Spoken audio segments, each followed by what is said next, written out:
ሰላም ቤተሰቦች፣ ዛሬ ደግሞ ለየት ባለና በምንድን መጣሁ መሰላችሁ? በደስታ ነው። ምን አገናኛቸው? ደስታና ሄርሜላ ዘፈን ያወጡት ማለት ነው። እየዘፈናቸው እንግዲህ ምን እንደሚሻላቸው አላውቅም። ሁላችሁም እያወዛወዘች አብርሃም ነው የሚበልጠው፣ ደስታ ነው የሚበልጠው እየተባባሉ መጥተዋል ማለት ነው። ማነው አንድ ቁጥር? እስቲ ምርጫችሁን ተናገሩ ማለት ነው። እዚህ ጋር እንግዲህ ሄርሜላ አንድ ቁጥር፣ ደስታ አንድ ሁለት ቁጥር እየተባለ ነው። ስለዚህ ዘፈኑ ምንድን ነው? ማነው ያወጣላቸው? እንዴት ነው ነገሩ ብሏል ሰውየው። እና ትናንትና እንግዲህ አብርሃም ግን በጣም እኔ ትናንትና አነጋገሩ ራሱ ምንድን ነው የሚባለው? በቃ አነጋገሩ አራድ ነው የሚለው። እንኳን ለተመልካች ሆኖ ቀርቶ ለራሱ የሚገባው ተገቢ አይመስለኝም። አብርሃም የሚናገረው ልጅህን ይህን የመሰለ ልጅ እኮ የምሰራበት ቪዲዮ የሰጠችህ ሩታ ነች። ትናንትና በመጣች በዝች ሩታ ከህይወቴ ውጥልኝ፣ ከህይወቴ አትግቢ፣ ከህይወቴ አንቺ በፊት እኔ ያችን ቪዲዮ እንዳናመጣ ገመድ ልትታነቅባት የነበረውን ማለት ነው። ገመድ ይዘት የምትታነቅባትን ቪዲዮውን እንዳናመጣ እና በጣም ትገርመኛለህ። አሁንም ሄርሜላን እንደዚህ ነው የምትላት። ትንሽ ቆይተ ከህይወቴ ውጭ ነው ያድስ ህይወት የምልያለው ነው የምትላት። እናውቃለን ማለት ነው። ከንትል ከምን ያነሳችህ ሩታ ነች። ስለዚህ ይሄው ደስታና እንግዲህ ሄርሜላ አብረው እየዘፈኑ መጥተዋል። ምን እንደሆነ አላውቅም። ምን ሆናችሁ ነው? ምን ተከፋችሁ? ማን ወሰደባችሁ? ምን ሆናችሁ ነው? እስቲ ንገሩን። እና በጣም እያለቀሱና እየዘፈኑ መጥተዋል ማለት ነው። ልቅሶም በሉት ዘፈንም በሉት እኔ አላውቅም። መጥተዋል፣ እየዘፈኑ ነው። ያው በወሎ ዘፈን ነው መቼም መደሰቻቸውም መጨፈሪያቸውም እየዘፈናችሁ መታችኋል ማለት ነው። ተው ሩታ ደስታና ሄርሜላ ከሰው ህይወት ውጡ፣ ከሰው ህይወት ውጡ፣ ከሩታ ህይወት ውጡላት። እንዴ ጉድፈላ እናንተ እንዴ በዘፈኑ እንዴ በምኑ እየመጣችሁ ናራችንን አታዙሩና። እኛ ዙሮ መቼም የሩታ ነን እንጂ የእናንተ አይደለንም፣ የእናንተ ደጋፊ አይደለንም። በየትም ብትመጡና ያው ሩታዬ ጀግናዋ ደግሞ ያው መልእክቷን ልጅ እያመሰገነችም እያስታረቀችም ታሁን በኋላ እኔ ማንም ጋር አልፈልግም ብላለች። አቶ ደስታ አልፈቆጨዋል። እኔ ልጄን ማሳደግ ነው፣ አልፌ ልጄን አሳድጋለሁ፣ ለልጄ ጥሩ ነገር ማስተማር እፈልጋለሁ። ከእንግዲህ በኋላ ምንም ነገር የማደርገው ነገር የለም ብላለች። ጀግና ነሽ። እውነቴን ነው የምልሽ። ልጅሽ ነው የሚያዋጣሽ። እነዚህ ዝም ብለው ናቸው።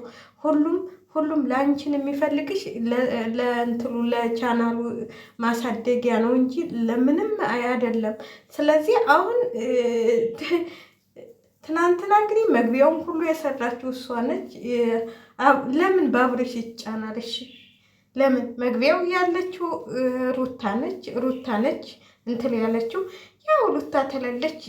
ቻናልህ ስለማይታይልህ በቃ በሩታ ነው የምትነግደው ማለት ነው። አንተ በሩታ ነው።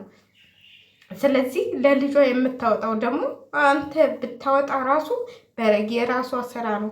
እና እየዘፈኑላችሁ መጥተዋል ደስታና ሄርሜላ ማለት ነው። ዛሬ እንግዲህ ደግሞ አዲስ ነገር ሊከሰት ይችላል። ምንም የሚታወቅ ነገር የለም።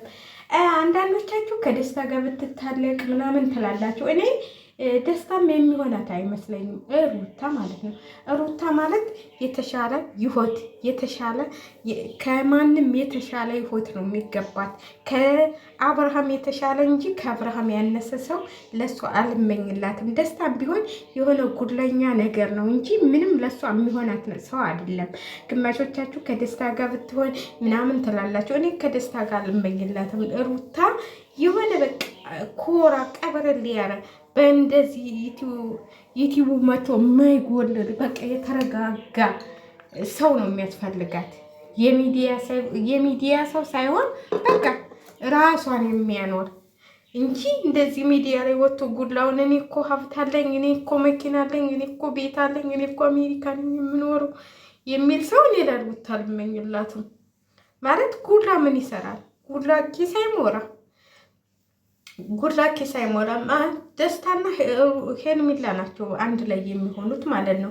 ማለት ሄርሜላ ታያችኋል፣ ጉረኛ ነገር ነች። እኔ ማንንም ማስተዳደራለሁ ከማንም እበልጣለሁ ትላለች እና ስለዚህ ደስታና ሄርሜላ አብረው የሚሄዱ ይመስለኛል። ሩታ ደግሞ የተሻረ ሰው በቃ ከማንም የተሻረ ቀብረር አድርጎ የሚያኖራት የምን የእሱ ቤት ነው እንዲ ቤት አሳየውኝ ምናምን የሚባለው እኮ የራሷ ቤት ነው፣ የራሷ ቤት ነች። ሩታ ምን ሰርታ ነው የምታገኘው? በአንዴ የምታገኘው በቲክቶክ ሆነ በምን ሆነ በማስታወቂያ ሆነ የምታገኘው ይበቃታል። ስለዚህ እናንተ ከዛው ዝፈኑ ማለት ነው። ሩታን ሳነኩ እየዘፈናችሁ ኑቶሎ እንደ ምን አባቱ እያላችሁ እውነቴን ነው የምላችሁ። እኔ ትክክሉን ነው የምነግራችሁ እና እየዘፈናችሁ ሄርሜላና ደስታ ኑቶሎ በቃ ያምርባችኋል። እናንተ ትሄዳላችሁ፣ ማች ታረጋላችሁ፣ ማች ታረጋላችሁ። ስለዚህ ሩታና አብርሃምን ልጃቸውን ያሳድጉበት። እስቲ ተዋቸው፣ ለቀቅ አልኳቸው፣ ለቀቅ ወጣ በሉ ከህይወታቸው። ይሄ በቃችሁ። መቼ ነው ግን 100 የምትገባው ውጭ ሴትዮ? እሱ እኮ 100 ውስጥ የሚገባ እኮ ይሄ ሁሉ እንትን የሚባለው እንጂ 100 ተገባች በኋላ ይለያያሉ እኮ ይለያያሉ። 1000 ነው 100,000 መሰለኝ። እና ለማንኛውም ሩታ ተለለችበት የአብርሃም ቻናል ስለማይታይ አሁን የሚተላለፈው በአብርሃም ቻናል ነው። ሩታ በምትሰራው ሁሉ በአብርሃም ቻናል ነው የሚተላለፈው። እንግዲህ ከትናንት ወደ መግቢያ የሰላችሁ እሷ ነች፣ ትናንትና መግቢያ የሰላችሁ እሷ ነች። በቃ ሰሞኑን እሷ ነች እየተቆጣጠረችው የአብርሃምን ቻናል ማለት ነው። ስለዚህ ውሸቱን ነው ውሸታቸውን አሁን እስቲ እንደው እናያለን። እኛም ለማየት ያብቃን። እስከዛሬ አሉ እንደተጨቃጨቁ አመቱን ሙሉ ሲጨቃጨቁ በቃ ምን እንደሚሻላቸው አናውቅም። ለማንኛውም ላይክ እያደረጋችሁ ሄርሜላና ደስታ መልካም ህይወት ይሁንላችሁ እያላችሁ ሄርሜላና ደስታ መልካም ህይወት ይሁንላችሁ፣ ተጣመሩ እያላችሁ ተጣመሩ። እኔ እውነቴን ነው የምላችሁ ትመቻቻላችሁ። ሁለታችሁ ብትጣመሩ ትመቻቻላችሁ። ለምን የሰው ባል ተምትቀሙ አንተም የሰው ሚስት ተምትቀማ ይሻላችኋል። አንተ እንኳን ያው ብዙም እንትን አላልክም ብዙም